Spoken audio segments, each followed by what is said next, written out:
भारत को दिन रात गाली देने वाले बांग्लादेश के नेताओं के लिए बुरी खबर सामने आ रही है। दोस्तों बताएंगे किस तरीके से अब बांग्लादेश पूरी पाकिस्तान बनने जा रहा है, जगह जगह जाकर कटोरा फैलाने लगा है। इसी के साथ में चलेंगे एक और बिग ब्रेक न्यूज अपडेट की तरफ, जहां पर शेख हसीना के खिलाफ बांग्लादेश में एक्टिव हो गए कट्टरपंथी। बताएंगे भारत को भी धमकियां दी जा रही है। दोस्तों इसी के साथ में पाकिस्तान के प्रधानमंत्री को आखिरकार रूस के दबाव में झुकना पड़ा है। दोस्तों बताएंगे भारत को माफी मांगकर आमंत्रित करने का पूरा मामला सामने आ रहा है। इसी के साथ में पाकिस्तान के अंदर क्या रॉ ने करवा दिया एक बड़ा हमला, जिसके कारण अब जम्मू कश्मीर के खिलाफ ISIS के प्लान को चौपट होता हुआ देखा जा सकता है। दोस्तों बताएंगे क्या है पूरा मामला, और अंडमान निकोबार द्वीप समूह के आसपास चाइना की ओर से गतिविधियां बढ़ाई गई है। दोस्तों बताएंगे किस तरीके से काउंटर करने की कोशिश की जा रही है। एक एक करके चलेंगे, सारी महत्वपूर्ण खबरों की तरफ सारी अपडेट आप तक पहुंचाएंगे दोस्तों। लेकिन उससे पहले यदि आप भी मानते हैं कि बांग्लादेश जितना ज्यादा कट्टरपंथी देश होता चला जाएगा, उतना ज्यादा पाकिस्तान की तरह जलील होता हुआ और भीख मांगता दिखाई देगा, तो इस वीडियो को लाइक करके लाल बटन को दबाकर इस चैनल को सब्सक्राइब करके बेल आइकन दबाकर दोस्तों कमेंट बॉक्स में होगी भारत की जीत जरूर लिखेगा। चलते हैं सबसे पहले और सबसे महत्वपूर्ण समाचार की तरफ, जिसमें बांग्लादेश को लेकर बड़ी अपडेट सामने आ रही है। दोस्तों बांग्लादेश में जिस तरीके से हिंदुओं के खिलाफ की जा रही थी हिंसा और भारत विरोधी तत्वों ने भारत के खिलाफ कई सारे बयान दिए थे, और यहाँ तक कि कई सारे वीडियो सामने आ रहे हैं जिसमें भारत विरोधी नारे लगाए जा रहे हैं दोस्तों, क्योंकि अब बांग्लादेश धीरे धीरे करके ईस्ट पाकिस्तान होता चला जा रहा है। कट्टरपंथी मुस्लिम संगठन जमात इस्लामी को बैन हटाने के बाद अब ये देश धीरे धीरे करके पाकिस्तान बनता जा रहा है दोस्तों, आर्थिक तौर पर भी पाकिस्तान बनने की ओर बढ़ता जा रहा है। आपको बता दें कि बांग्लादेश कुछ दिन पहले ही हिंसा और दंगों की चपेट में आना शुरू हुआ था, और अब इस देश में स्थिति आर्थिक तौर पर भी डामाडोल दिखाई दे रही है। बड़ी जानकारी जो सामने आई है दोस्तों वो ये कि शेख हसीना के इस्तीफे के बाद देश में अमेरिकी एजेंट के तौर पर काम करने वाले मोहम्मद यूनुस को लीडर बना दिया गया। लेकिन लीडर बनने की जगह ऐसा लग रहा है कि वो भी अब पाकिस्तान के प्रधानमंत्रियों की तरह केवल हर जगह मांगते फिरेंगे। दरअसल बांग्लादेश की अंतरिम सरकार ने अब मदद के लिए अपनी झोली फैलानी शुरू कर दी है दोस्तों। देश की अंतरिम सरकार ने विदेशी कर्ज चुकाने, विदेशी मुद्रा भंडार बढ़ाने और भारी बारिश और बाढ़ की तबाही से नुकसान की भरपाई के लिए इंटरनेशनल मॉनेटरी फंड और अन्य देशों की भारी भरकम आर्थिक सहायता की मांग की है। इतना ही नहीं, बांग्लादेशी अंतरिम सरकार ADB यानी एशियाई विकास बैंक ADB और विश्व बैंक से बाढ़ की वजह से क्षतिग्रस्त नुकसानों को दूर करने के लिए आर्थिक सहायता मांगी जा रही है। अगर आप भी मानते हैं कि जैसे जैसे जमात इस्लामी वाले और मजबूत होते चले जाएंगे और बांग्लादेश में उनका कंट्रोल होता चला जाएगा, भारत विरोधी तत्व और ज्यादा बढ़ते चले जाएंगे और एक इस्लामिक स्टेट बनने की और पाकिस्तान की तरह बढ़ते चले जाएंगे, तो कंगाल होना 100% तय है। तो अपनी राय जरूर लिखकर बताएगा दोस्तों। इसी के साथ में शेख हसीना के जाने के बाद राजनीतिक अस्थिरता इतनी ज्यादा बढ़ गई है कि कोई भी अब पूरे बांग्लादेश को कंट्रोल नहीं कर पा रहा है। जो इंतरिम सरकार बनी है उसके भी बूते की बात नजर नहीं आ रही कि वो स्थिति को कंट्रोल कर पाए, और ऐसे में बांग्लादेशी कट्टरपंथी इस्लामिक राजनीतिक संगठन हिज्ब उत तहरीर का असर तेजी से बढ़ता जा रहा है। हिज्ब उत तहरीर का लक्ष्य इस्लामिक खिलाफत को पूरी तरीके से स्थापित करने का है, यानी यहाँ पर एक कैलिफेट बनाएंगे बांग्लादेश के अंदर और इस्लामिक राज्य स्थापित किया जाएगा। यहाँ पर सरिया कानून लागू कराना इनका उद्देश्य है दोस्तों। और ऐसे में 2009 में बांग्लादेश में HUT यानी हिज्बत उत तहरीर पर प्रतिबंध लगा दिया गया था, लेकिन शेख हसीना के जाने के बाद मोहम्मद यूनुस के नेतृत्व में कार्यवाहक सरकार बनने के बाद इसके समर्थक सक्रिय हो गए हैं। राजधानी ढाका समेत कई जगह पर रैलियां निकाली जा रही है दोस्तों, और धीरे धीरे करके कंट्रोल लेने का प्रयास किया जा रहा है। आप लोगों की जो भी राय हो लिखकर जो जाएगा। साथ साथ इस्लामाबाद में होने वाले संघाई सहयोग संगठन यानी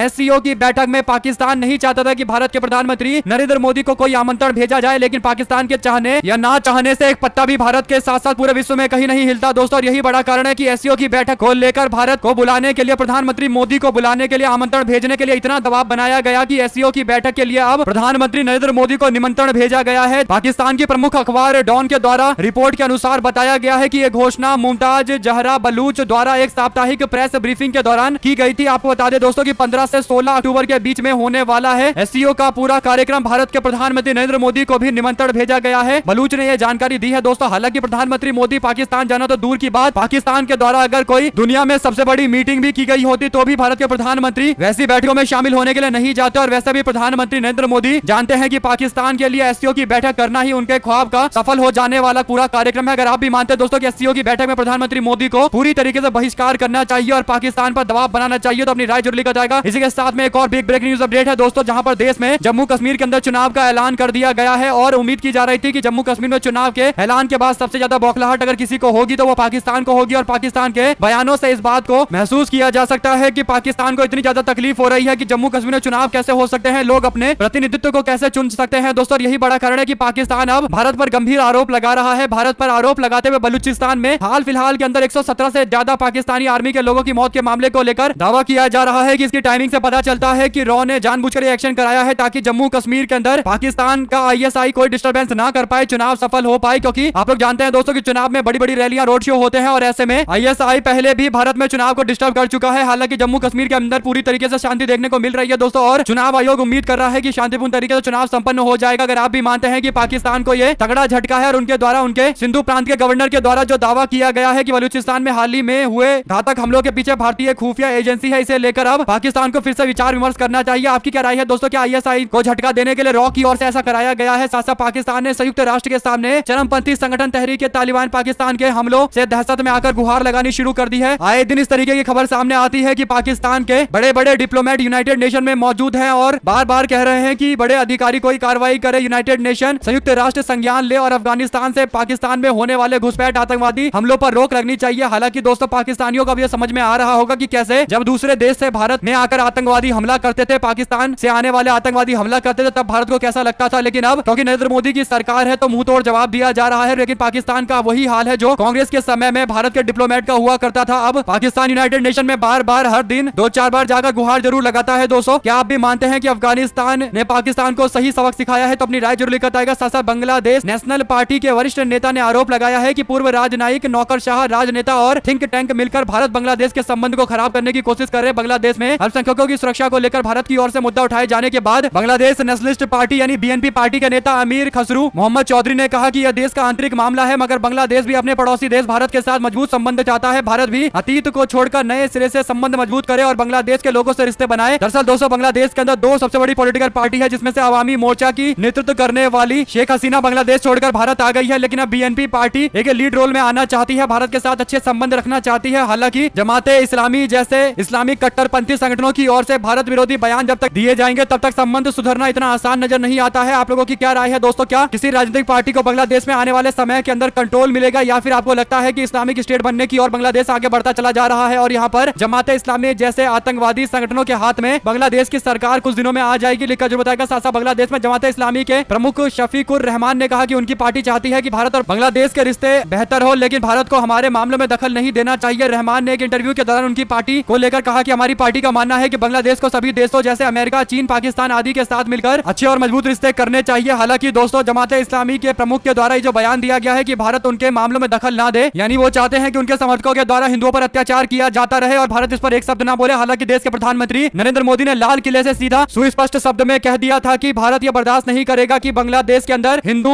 अल्पसंख्यकों पर इस तरीके का अत्याचार किया जाए। आप लोगों की क्या राय है दोस्तों? क्या आपको लगता है कि जमाते इस्लामी जैसे कट्टरपंथी संगठनों की मौजूदगी के बावजूद भारत और बांग्लादेश के संबंध अब अच्छे हो पाएंगे? आपकी जो भी राय हो लिखकर जरूर बताएगा। साथ साथ दोस्तों डोनाल्ड ट्रंप महिला विरोधी बयानों को लेकर काफी ज्यादा चर्चा में रहते हैं। रिपब्लिकन राष्ट्रपति पद के उम्मीदवार डोनाल्ड ट्रंप ने बुधवार को उपराष्ट्रपति कमला हैरिस पर एक अभद्र और आपत्तिजनक टिप्पणी कर दी। उन्होंने सोशल मीडिया पर अभद्र टिप्पणी पोस्ट की है। दोस्तों राइट्स की रिपोर्ट के मुताबिक ये टिप्पणी एक अन्य ट्रूथ सोशल मीडिया यूजर्स की ओर से की गई थी, जिसने हैरिस और ट्रंप की 2016 की डेमोक्रेटिक प्रतिद्वंदी हिलेरी क्लिंटन की तस्वीर के नीचे लिखा था कि मजेदार है कि कैसे शारीरिक संबंध ने उनके दोनों करियर को अलग अलग तरीके से प्रभावित किया है, फिजिकल होकर बनाया पॉलिटिकल करियर। इस तरीके की बातें की जा रही है। दोस्तों डोनाल्ड ट्रंप महिला विरोधी बयानों को लेकर अमूमन जाने जाते रहे हैं और एक बार फिर से उनका इस तरीके का बयान सामने आ रहा है। आप लोगों की जो भी राय हो लिखकर जरूर बताएगा। साथ साथ दोस्तों हेट स्पीच करने पर ब्रिटेन में पाकिस्तानियों पर कड़ी कार्रवाई की गई है। इसको लेकर 24 मस्जिदों की जांच भी शुरू कर दी गई है। इन मस्जिदों में लंदन, बर्मिंघम, लिवरपूल और मैनचेस्टर जैसे शहरों में पाकिस्तानी मूल के लोग मस्जिदें चला रहे थे। आरोप है कि इसके जरिए गैर मुस्लिमों के खिलाफ हेट स्पीच दिए जा रहे थे। यहाँ तक कि फतवे भी जारी किए गए थे। यहाँ से हमास और उसके संगठन के समर्थन में हेट स्पीच किया जा रहा था दोस्तों। और अगर इस तरीके के मामले भारत में सामने आता और भारत इस तरीके की कार्रवाई करता तो अब तक ब्रिटेन के द्वारा भारत को फ्रीडम ऑफ स्पीच और एक्सप्रेशन की क्लासेस देनी शुरू कर दी गई होती। दोस्तों अगर आप भी मानते हैं कि दुनिया भर के अंदर खासकर पश्चिम के देशों को समझना चाहिए कि उन्हें अब भारत को डिक्टेट करने की पॉलिसी से बाहर निकलकर भारत की बातें सुननी चाहिए, क्योंकि ये भारत पहले ही इस तरीके के एक्शन ले चुका है, जिसमें भारत के अंदर भी कई सारी मस्जिदों के अंदर हेट स्पीच फैलाई जा रही थी। दोस्तों उत्तर प्रदेश के अंदर तो ताबड़तोड़ कार्रवाइयां की गई है। साथ साथ आग से मत खेलो वरना छिड़ जाएगा तीसरा विश्व युद्ध। रूस ने एक बड़ी चेतावनी भेजी है। लावरोव ने मॉस्को में संवाददाताओं से बात करते हुए ये टिप्पणी की है। दोस्तों रूस के विदेश मंत्री कहते हैं कि रूस पर हमला करने के लिए पश्चिमी देशों के द्वारा सप्लाई की गई मिसाइलों को अगर इस्तेमाल करने की इजाजत दी गई तो यह आग से खिलने जैसा होगा। उन्होंने कहा कि इसके गंभीर परिणाम दुनिया को भुगतने पड़ेंगे। रूस और यूक्रेन के बीच में लगातार टेंशन बढ़ती जा रही है दोस्तों, और लोग उम्मीद कर रहे हैं कि जल्द स्थिति सुधरेगी, क्योंकि बार बार अटैक की जानकारी सामने आ रही है, जिससे किसी भी वक्त विश्व युद्ध छिड़ने के संकेत मिल रहे हैं। साथ साथ शेख हसीना के बांग्लादेश से भागने के बाद देश में हिंसक आंदोलन और हमले रुकने का नाम नहीं ले रहे। खासकर हिंदुओं के खिलाफ इस तरीके के अत्याचार किए जा रहे हैं कि अब उन्हें कई सारे बड़े बड़े पोस्टों से भी हटाया जा रहा है। किसी कॉलेज से लेकर सरकारी संस्थानों पर बड़े बड़े पदों पर जो कोई हिंदू व्यक्ति बैठा है तो उसको रिजाइन करवाने के लिए जबरदस्ती गुंडे पहुंच जा रहे हैं। खासकर कट्टरपंथी इस्लामिक संगठन से जुड़े हुए लोग पहुंच जा रहे हैं। और ऐसे में दोस्तों अब बीएनपी पार्टी के वरिष्ठ नेता का कहना है कि पूर्व राजनयिक, नौकरशाह, संस्थान और नेता भारत को मनाने के लिए भ्रमित कर रहे हैं कि हसीना के नेतृत्व वाली सरकार के बिना बांग्लादेश भारत के संबंध खराब हो जाएंगे। यानी दोस्तों जो लोग कट्टरपंथी ताकतों को बढ़ावा दे रहे हैं बांग्लादेश के अंदर, वो आरोप लगा रहे हैं कि शेख हसीना से जुड़े हुए लोग भारत को ये कन्विंस करने की कोशिश कर रहे हैं कि अगर शेख हसीना की सरकार रहेगी तभी भारत के साथ अच्छे संबंध रह पाएंगे। आप लोगों की क्या राय है दोस्तों, लिखकर जरूर बताएगा। क्या दुनिया भर के लोग हर जगह जो सेव हिंदू कैंपेन चला रहे हैं क्या वो गलत है? इसी के साथ में कनाडा की सड़कों पर उतरे इंडियन स्टूडेंट ट्रूडो सरकार के द्वारा उनके विरोध में एक और कानून लेकर आया गया है। दोस्तों कनाडा में हजारों की संख्या में अंतरराष्ट्रीय छात्र सड़कों पर उतर गए। इन छात्रों को कनाडा सरकार की इमिग्रेशन पॉलिसी में बदलाव की वजह से डिपोटेशन का डर सता रहा है, यानी देश से बेदखल करने का डर सता रहा है। यही वजह है कि ट्रूडो सरकार की पॉलिसी में इस बदलाव के खिलाफ आवाज उठाई जा रही है। कनाडा सरकार ने अब उन क्षेत्रों में विदेशी कामगारों को परमिट नहीं देने का फैसला किया है जहां बेरोजगारी दर 6% से ज्यादा है। कम वेतन वाली अस्थायी नौकरियों के लिए परमिट 2 के बजाय अब 1 साल के लिए जारी किया जाएगा। यानी बेरोजगारी की स्थिति और ज्यादा कनाडा के अंदर बढ़ती जा रही है। दोस्तों इसके बावजूद भारत विरोधी तत्वों को कनाडा की ओर से संरक्षण दिया जा रहा है और जो लोग इस तरीके के कार्यक्रम में नजर आते हैं उनका भी अब डिपोटेशन हो सकता है। अगर आप भी मानते हैं कि भारतीय छात्रों को एकजुट होकर ऐसे ही न्याय की मांग करनी चाहिए तो अपनी राय जरूर लिखकर बताइएगा। दोस्तों चलते हैं एक और बड़ी चुनौती की तरफ। जम्मू कश्मीर के अंदर वोटिंग परसेंटेज कितना होगा ये देखने वाली बात रहेगी और इलेक्शन कमीशन ऑफ इंडिया की ओर से बड़े स्तर पर तैयारियां की गई है। 6000 से ज्यादा मतदान केंद्रों को संवेदनशील घोषित किया गया है दोस्तों, और यही बड़ा कारण है कि अब जम्मू कश्मीर पुलिस और खासकर भारतीय सेना को चुनाव आयोग को मिलकर एक सफल चुनाव करवाना है। लेकिन 54% ऐसे मतदान केंद्र है जो संवेदनशील यानी सेंसिटिव कैटेगरी के तहत आते हैं। अगर आप भी मानते हैं दोस्तों कि भारत का चुनाव आयोग जम्मू कश्मीर के अंदर इस बार अच्छे से चुनाव करवाएगा और वोटिंग परसेंटेज पिछले सालों के सारे रिकॉर्ड तोड़ने के लिए तैयार है, तो इस वीडियो को लाइक करके लाल बटन को दबाकर चैनल को सब्सक्राइब करके बेल आइकन दबाकर कमेंट बॉक्स में भारत माता की जय जरूर लिखिएगा और ज्यादा से ज्यादा इस वीडियो को अपने दोस्तों तक शेयर कीजिएगा दोस्तों, ताकि सभी तक पल पल की सारी बड़ी अपडेट पहुंचती रहे। बहुत बहुत धन्यवाद आप सभी दोस्तों का जुड़े रहने के लिए। जय हिंद जय भारत।